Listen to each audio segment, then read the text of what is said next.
சாமி கிட்ட வேண்டுனதெல்லாம் நானும் கேட்டேன் பவி. உன்னோட அர்ஜுனுக்காக நானும் கூட வேண்டிக்கிறேன். அவன் வெளிநாடு போய் நல்லபடியா படிச்சு பெரிய ஆளா வருவான். அதே நேரத்துல உன் மனசுல இருக்க கவலையும் என்னால புரிஞ்சுக்க முடியுது. சாச்சா, எனக்கு கவலையெல்லாம் எதுவுமே இல்லம்மா. வார்த்தையில கவலை இல்ல, ஆனா உன் பார்வையில அது தெரியுதே பவி. நீ கவலையே படாத. அர்ஜுன் உன்னை விட்டு என்னைக்கும் பிரிய மாட்டான். எப்பவும் உன் கூடவே தான் இருக்க போறான். அப்படியா? ஆமா, இதே சன்னதியில தானே நீயும் அர்ஜுனும் ஒன்னா சேருவீங்கன்னு நான் சொன்னேன். அதே மாதிரியே நீங்களும் சேர்ந்தீங்கல்ல. அதே மாதிரி நீங்க 2 பேரும் பிரிய மாட்டீங்கன்னு இதே சன்னதியில வச்சு சொல்றேன். அதுவும் அப்படியே நடக்கும். உறவுல பிரிவுங்கிறது தவிர்க்க முடியாத ஒண்ணுதான். ஆனா இந்த பிரிவுதான் நாளைக்கு பிரிக்க முடியாத பந்தமா உங்களுக்குள்ள மாற போகுது. அதனால உங்களுக்கு நடுவுல இருக்கிற இந்த தூரத்தை நீ என்னைக்குமே ஒரு துயரமா நினைக்க வேண்டாம். இப்போ நீங்க பிரிஞ்சு இருக்கணுங்கிறது விதினா, நாளைக்கு நீங்க சேர்ந்து இருக்கணுங்கிறதும் விதிதான். அந்த விதிய மட்டும் நீ நம்பு. என்ன நடக்கணுமோ அது கண்டிப்பா நடக்கும். சரியா? ரொம்ப தேங்க்ஸ்மா. நான் கூட அர்ஜுன் எங்க என்ன விட்டு மொத்தமா பிரிஞ்சு போயிடுவான்னு லேசா பயந்துட்டு இருந்தேன்.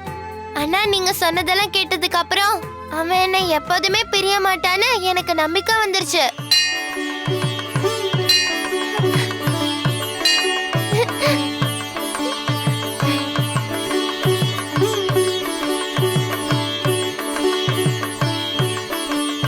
சரிம்மா, டைம் ஆயிடுச்சு. அர்ஜுன் இப்ப கிளம்பிடுவான். நான் போய் அவனை பாக்குறேன். வரேம்மா.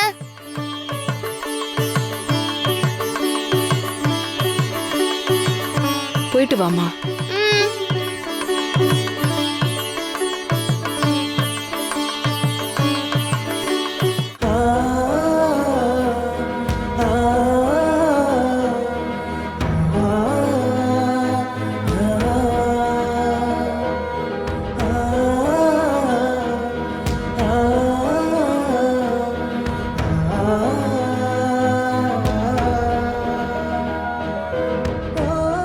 டே அர்ஜுன், இன்னும் எவ்வளவு நேரம் தானே வெயிட் பண்ணலாம்னு இருக்க? ஃப்ளைட்டுக்கு டைம் ஆயிடுச்சுடா. இருங்கப்பா, பவி வந்துட்டோம். அவளை பார்த்து அவகிட்ட சொல்லிட்டு தான் போனோம். ஏய், என்ன விளையாண்டுட்டு இருக்கியா? அது என்ன பஸ்ஸா? ஒன்னு போனா இன்னொன்னுல ஏறி போறதுக்கு? ஃப்ளைட்டை விட்டு அங்க போகவே முடியாதுடா. நான் போகலனாலும் பரவாயில்ல, பவியை பார்த்துட்டு தான் கிளம்புவேன். அடிச்சேன்னு வச்சுக்கோ. சொன்னா கேட்க மாட்டியா நீ? அக்கா, ஏன்க்கா ஊர் கிளம்புறப்ப அவன் மூட ஸ்பாயில் பண்ணிட்டு இருக்க? கொஞ்ச நேரம் சும்மா இருக்கா?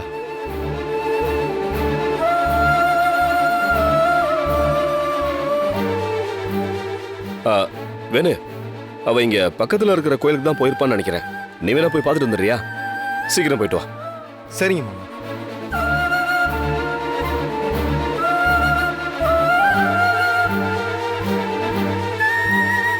இதோ பவியே வந்துட்டா.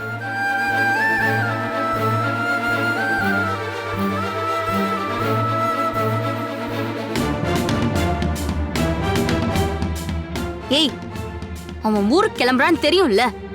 இப்பதான் நீ கோவிலுக்கு போவியா? அர்ஜுனுக்காக கோயிலுக்கு போயிட்டு வந்தேன் சித்தி.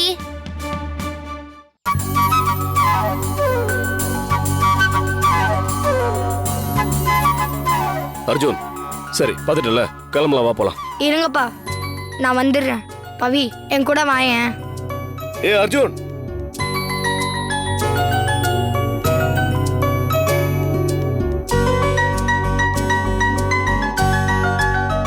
இங்க எதுக்கு கூட்ட வந்த அர்ஜுன்? இங்க பாத்தியா, நாம என் பிறந்த நாள் அன்னைக்கு வச்ச செடி.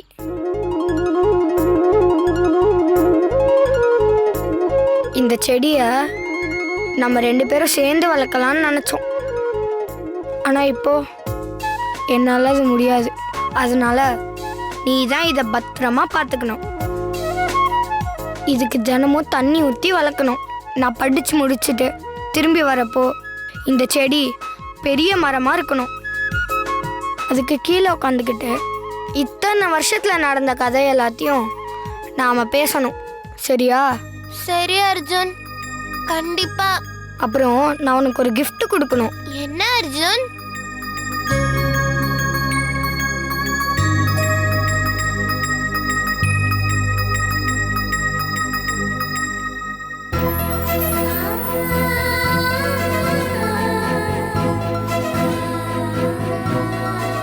ஓ, இவள் gift கொடுக்கதா இங்க கூட்டு வந்தியா? ஆமா, என்ன gift? ஓ, பவியோட போட்டோவா? ஏ அர்ஜுன், நீயும் பவியும் செம க்ளோஸ் ஆச்சே, அப்புறம் எதுக்கு உங்க 2 பேரும் போட்டோவும் இல்லாம அவளை மட்டும் தனியா போட்டோ எடுத்து gift கொடுத்துருக்க? இல்லையே, இல்ல நாங்க 2 பேர் தானே இருக்கோம். என்னன்னா சொல்ற?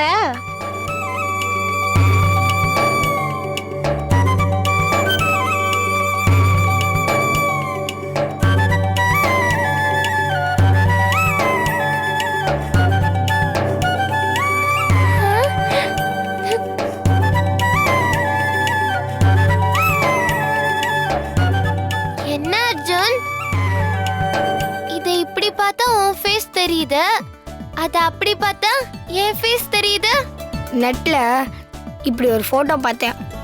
அது எப்படி பண்றதுன்னு கத்துக்கிட்டு போட்டோஷாப்னு ஒரு சாஃப்ட்வேர் மூலமா ரெடி பண்ணேன்.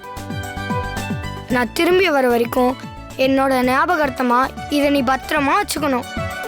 அதே மாதிரி நீ கொடுத்த மோல்டு கிஃப்டை நானும் பத்திரமா என் கூடயே வச்சுப்பேன். ஓ, அத நீ எடுத்துட்டு போறியா? பின்ன அதை இங்கேயா வச்சுட்டு போவேன்? அப்போ நாங்க கொடுத்த gift எல்லாம் அதெல்லாம் எடுத்துட்டு போல. லக்கேஜ்க்கு லிமிட் இருக்கான், அதை தாண்டி எடுத்துட்டு போக கூடாதான். பவி கொடுத்த gift வைக்க மட்டும் லிமிட் இருக்கு, நான் கொடுத்த gift வைக்க லிமிட் இல்லையா? இதெல்லாம் ரொம்ப ஓவர். டிடி, அர்ஜுன் லிமிட்னு சொன்னது ஃப்ளைட்டுக்கு இல்ல, அவ மனசுக்கு. அதுல பவி கொடுத்த கிஃப்ட்டுக்கு மட்டும்தான் எடுத்துட்டு போக லிமிட் இருக்கு.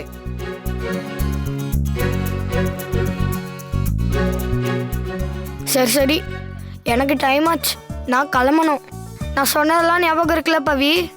இருக்கு அர்ஜுன், வா, அங்க எல்லாரும் நமக்காக வெயிட் பண்ணிட்டு இருப்பாங்க, போலாம். ம். சரி வேணு முரளி, டைம் ஆயிடுச்சு, நம்ம லக்கேஜ் வண்டியில் எடுத்து சரிங்க. வச்சிடலாம்.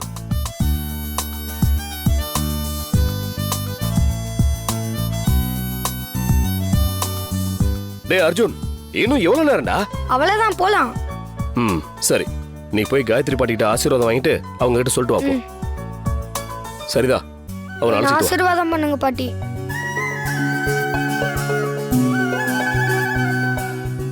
நீ அமெரிக்கா போய் படிச்சு பெரிய ஆளாகி திரும்ப வரணும். அங்க உனக்கு என்ன ஹெல்ப் வேணாலும் இந்த பாட்டிக்கு ஃபோன் பண்ணு, சரியா? சரி பாட்டி. சரி சரி, கிளம்பலாம், ஃப்ளைட்டுக்கு நேரமாச்சு. ம். அர்ஜுன் அர்ஜுன், என்ன பவி? எத்தனை மணிக்கு ஃப்ளைட்? 8:30 மணிக்கு. அப்படின்னா கரெக்டா அந்த டைமுக்கு நான் மாடியில இருந்து உனக்கு டாட்டா காட்டுறேன். அதே மாதிரி நீயும் ஃப்ளைட்ல இருந்து எனக்கு டாட்டா காட்டு, சரியா? சரி பவி. நீ இங்க இருந்து காட்டுற டாட்டா அப்படியே அவனுக்கு அங்க தெரிய போகுது பாரு. கண்ணுக்கு தெரியாதுதான், ஆனா அர்ஜுனோட மனசுக்கு தெரியும்ல நான் அவனுக்கு டாட்டா காட்டுறத. நீ விட்டா பேசிட்டே இருப்ப. வாங்க கிளம்பலாம்.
சரி அப்ப நாங்க கிளம்புறோம். சரிங்க அத்தை.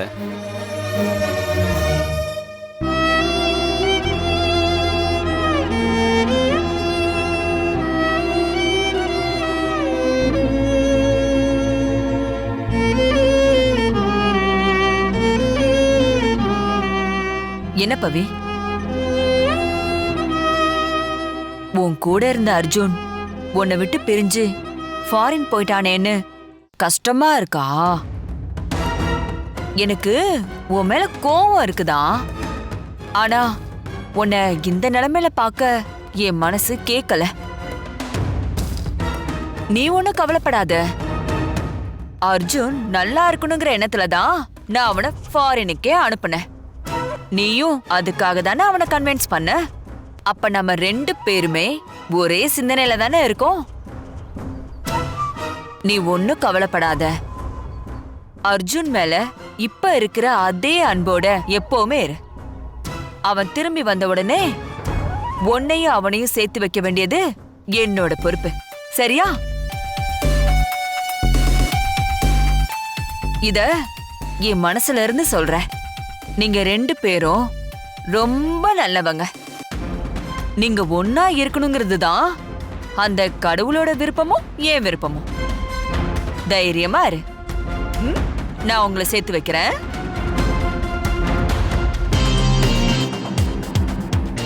அக்கா, என்னக்கா பண்ணிட்டு வர? ஏன், என்னாச்சு? அவளையும் அர்ஜுனையும் பிரிக்கணும் தானே இவ்வளவையும் பண்ண. இப்ப எதுக்கு அவகிட்ட போய் தேவையில்லாத வாக்க கொடுத்துட்டு வர? உன்னால அவ ஸ்ட்ராங்கா அர்ஜுன் கூட உறுதியா சேர போறன்னு சொல்லிட்டு அவ நம்பிக்கையா இருக்க போறா. அவ நம்பணுங்கிறதுக்காக தான் மஞ்சு நான் அப்படி பேசினேன். புரியலையேக்கா. இப்ப நான் அவ மனசுக்குள்ள ஒரு நம்பிக்கைய விதைச்சிட்டேன்ல, அந்த நம்பிக்கை தான் நாளைக்கு அவளை சுக்குநூறா ஒட்டச்சு எரிய போகுது. அர்ஜுன் வர வரைக்கும் நான் சொன்னதை நம்பி அவ அவனையே நினைச்சு மனசுல ஆசைய வளர்த்துக்கிட்டு அவனுக்காக காத்துட்டு இருப்பா. ஆனா அவன் திரும்பி வந்ததுக்கு அப்புறம்தான் அவளுக்கு தெரியும் அர்ஜுன் என்னைக்குமே அவளுக்கு கிடைக்க மாட்டான்னு. பிறவி குருடனுக்கு பார்வை இல்லைங்கிறது ஒரு பிரச்சனையே இல்ல. ஆனா பாதி வாழ்க்கைய ஒரு பார்வையோட வாழ்ந்தவனுக்கு மீதி வாழ்க்கையில அது இல்லைன்னா அதை தாங்கிக்கவே முடியாது. அப்படி ஒரு தாங்க முடியாத வலியதான் நான் அவளுக்கு கொடுக்க போறேன் மஞ்சு. இதுக்கப்புறம்தான் பவித்ரா கொஞ்சம் கொஞ்சமா சாக போறா. இல்ல இல்ல, இதுக்கப்புறம்தான் நான் பவித்ராவை கொஞ்சம் கொஞ்சமா சாவடிக்க போறேன்.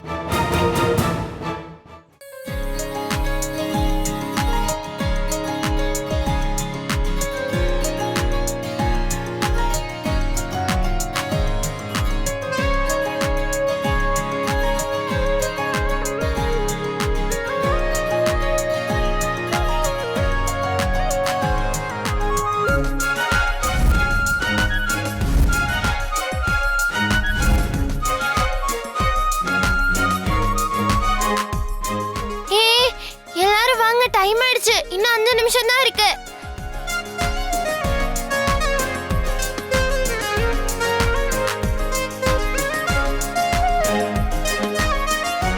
கரெக்டா இன்னும் 5 நிமிஷத்துல ஃப்ளைட் கிளம்பிரும்.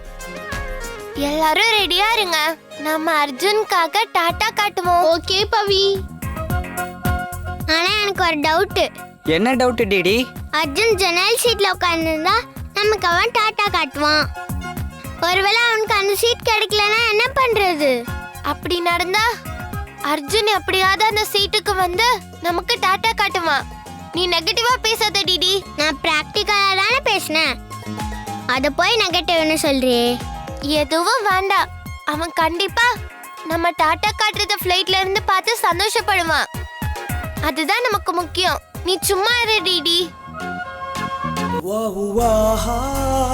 ஏய், அங்க பாருங்க ஃப்ளைட் வருது. Bye Arjun. Bye Arjun.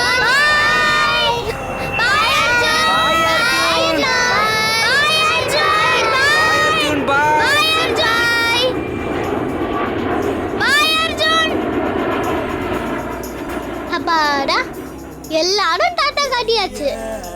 America போனதும் நம்ம எல்லாரும் தாத்தா கட்டினது தெரிஞ்சுதான்னு கேட்கணும்.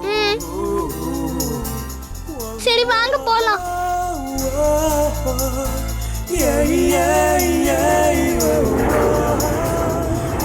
பத்திரமா போயிட்டு வா அர்ஜுன். நான் எப்பவுமே உனக்காக இங்க வெயிட் பண்ணிட்டே இருப்பேன்.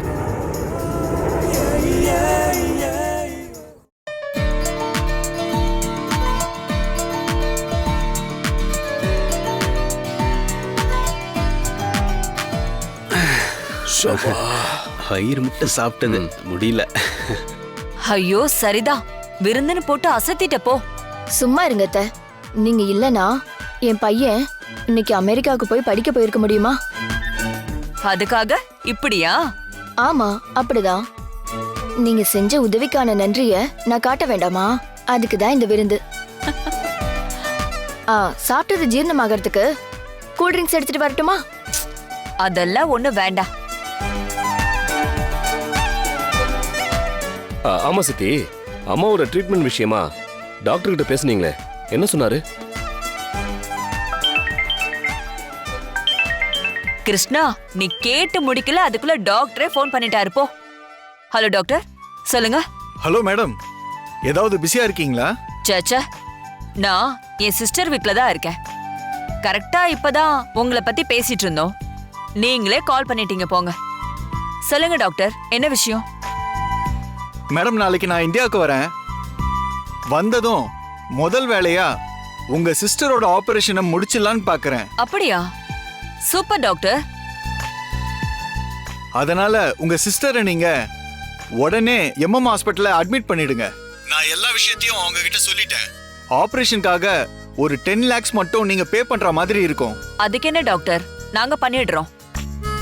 நீங்க உடனே வரேன்னு சொன்னதே எனக்கு பெரிய சந்தோஷம். That's my pleasure too. சரி, நீங்க எல்லா ஏற்பாடும் பண்ணிடுங்க. நாளைக்கு நான் வந்துட்டு உங்களுக்கு கால் பண்றேன். சரிங்க டாக்டர். அப்புறம் ஒரு முக்கியமான விஷயம், ஆ, நான் 2 நாள் தான் சென்னையில இருப்பேன். அதுக்கப்புறம் ஒரு கான்ஃபரன்ஸ்க்காக நான் உடனே யூஎஸ் கிளம்பிடுவேன்.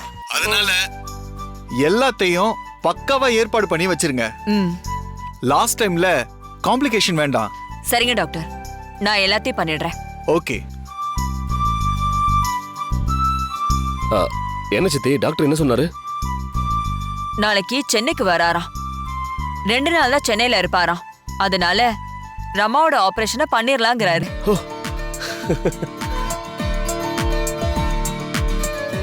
அதனால ரமாவை உடனே ஹாஸ்பிட்டலுக்கு ஷிஃப்ட் பண்ணலாம்னு சொல்லிருக்காரு. 10 லட்சம் ரூபாய் பணம் கட்டணும்னு சொல்லிருக்காரு. அப்பாடா, இப்பதான் நிம்மதியா இருக்கு. வேணு, உடனே நாம ஹாஸ்பிட்டலுக்கு பணத்தை கட்டிடலாம். பண்ணிடலாம். நீங்க எதுக்கு பணம் கட்டுறீங்க? அதான் நான் இருக்கேன்ல. இல்ல, பரவாயில்ல. இது அத்தையோட ட்ரீட்மெண்ட், நாங்களே அதை கட்டிக்கிறோம். அப்போ நான் என்ன வேற யாரோ ஒருத்தியா? நானும் இந்த ஃபேமிலியில ஒருத்தி தானே. ரமா உங்களுக்கு அத்தைன்னா எனக்கு அக்கா. இந்த அக்கறையெல்லாம் எனக்கும் இருக்கு. என்னை யாரோ ஒருத்தியா பாக்குறீங்கன்னா சொல்லிடுங்க, நான் இங்க இருந்து ஒதுங்கிக்கிறேன். அதுக்கு இல்ல மாமா, சித்தி தான் அவங்க எல்லாத்தையும் பாத்துக்கிறேன்னு சொல்றாங்கல்ல, விடுங்க மாமா. நாம பண்ணா என்ன, சித்தி பண்ணா என்ன, எல்லாருமே ஒரே குடும்பம் தானே. ஆனா சித்தி, நீங்க இல்லனா இது எதுவுமே நடந்திருக்காது.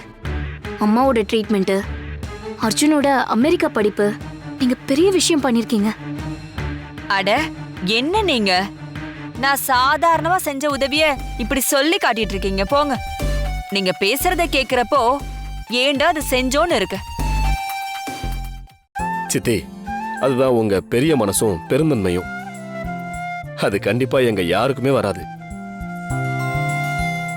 சரி, அப்ப நான் புறப்படுறேன். அத்தை, என்ன அதுக்குள்ள கிளம்புறீங்க? ஆல்ரெடி நான் என் வயிறு ஃபுல்லா சாப்பிட்டேன். போதாததுக்கு நீங்க வேற புகழ்ந்து மனசையே நிறைய வச்சிட்டீங்க. போதும் சரிதா, நான் கிளம்புறேன். ஆனா இவ்ளோ சந்தோஷமா இருக்கிற உங்களை எல்லாம் விட்டுட்டு வீட்டுக்கு போய் தனியா இருக்கிறத நினைச்சாதான் மனசுக்கு கஷ்டமா இருக்கு. ஏன் சித்தி? அது ஒண்ணும் இல்ல. முன்னாடியெல்லாம் வீட்டுக்கு போனா மஞ்சு இருப்பா, எனக்குன்னு ஒரு துணை இருக்கும். இப்ப அவளும் அர்ஜுனோட அமெரிக்கா போயிட்டா. இப்படி குடும்பமா சந்தோஷமா பேசி சிரிச்சிட்டு சந்தோஷமா இருந்து அங்க போய் 4 செவத்துக்குள்ள தனியா இருக்கிறத நினைச்சாலே கடுப்பா வருது.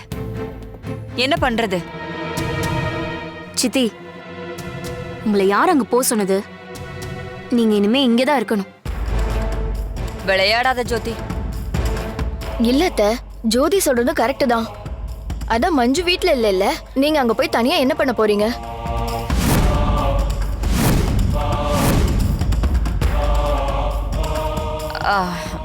உங்களுக்கெல்லாம் ஓகே, ஆனா வேணுக்கு ஓகேவா?